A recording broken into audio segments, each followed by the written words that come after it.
Hey Psych2Goers, do you have a complex relationship with food?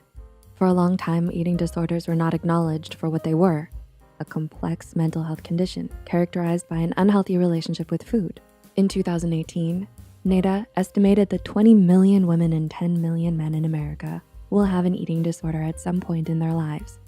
Although anyone can be affected by an eating disorder, this condition usually targets younger women and men. It's more than just not wanting to eat. It is a complex psychological portrait surrounding food that can manifest itself through restrictive, binging, purging, or other behaviors. So if you're having problems with food, here are 5 signs of an eating disorder and what to do.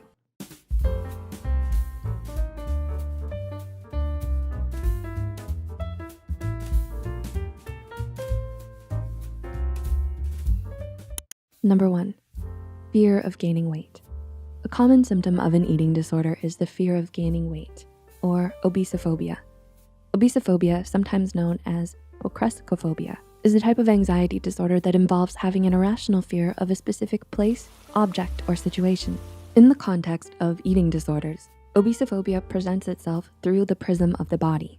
It can cause you to obsessively count calories, fast, go on frequent dieting, or overexercise yourself. Although this fear of gaining weight does not have one specific cause, there are several factors that may contribute to it, including the stigmas of weight, having perfectionism, an anxiety disorder, or having gone through a negative experience in the past. Number 2, food control. Do you look for things you can control when you're feeling stressed out? Oftentimes when you're going through a difficult period in your life, you'll turn to food as an outlet.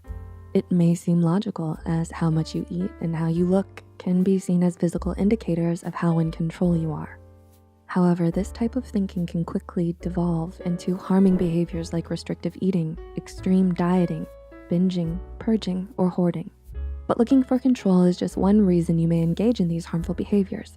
The normalization of purging or restrictive behaviors, bonding purges, and diet cultures in our societies can all also affect your relationship to food.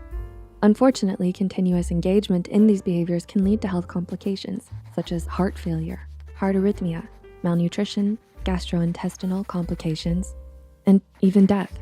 So if you notice that you're engaging in food controlling behaviors as a coping mechanism, you may want to work with a licensed therapist so they can help you create better adaptive coping mechanisms that help you address your fears, anxieties, and pain connected to food. Number 3, food and body image plays a large part in self-esteem. What do you think about yourself? According to American Psychology Association, low self-esteem is one of the underlying triggers for an eating disorder. In today's culture, the beauty industry and the media like to bombard everyone with photoshopped images of what the ideal woman or man needs to look like. This can brainwash you into thinking that the numbers on a scale correspond to your worth as a human being. However, this habit to correlate your self-worth to your clothing size, the calories you consume, your waist measurements, or your weight not only negatively impacts your self-esteem, but it can also lead to a tendency to turn to harmful eating diets and restrictions to cope. So, if you struggle with self-esteem issues and have problems with food, please seek professional help. Engaging in CBT or other forms of treatment can help you recognize and reduce harmful thoughts and emotions related to food. Number 4, ritualistic eating patterns. Do you have a preference for how you eat and prepare your foods? Perhaps you like to cut your food into small pieces before you eat, or you have to use a certain set of utensils and plate to eat.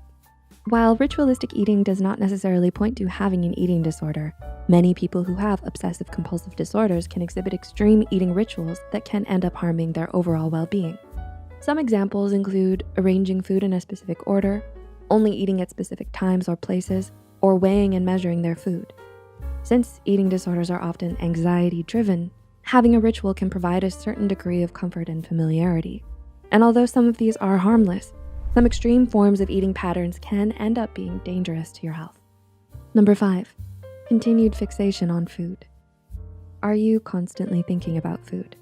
Perhaps you're wondering about what you're going to eat next or questioning how many calories are in each item of food on the table. The constant thoughts about the food you are eating or will eat can slowly take over your mind and prevent you from paying attention to anything else. Not only that, it can also cause or exacerbate an eating disorder.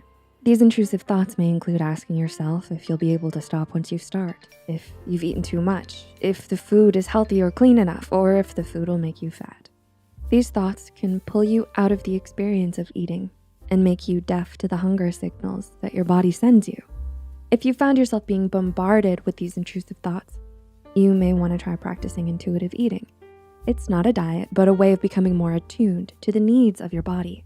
It is an approach that teaches you how to listen to bodily signals and cues. What to do.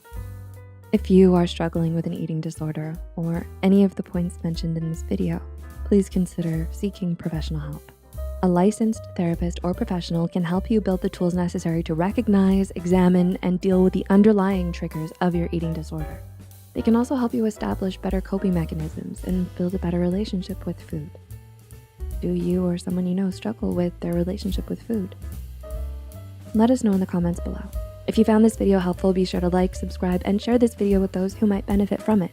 And don't forget to hit the notification bell icon to get notified whenever Psych2Go posts a new video. The references and studies used in this video are added in the description below. Thanks so much for watching, and we'll see you in our next video.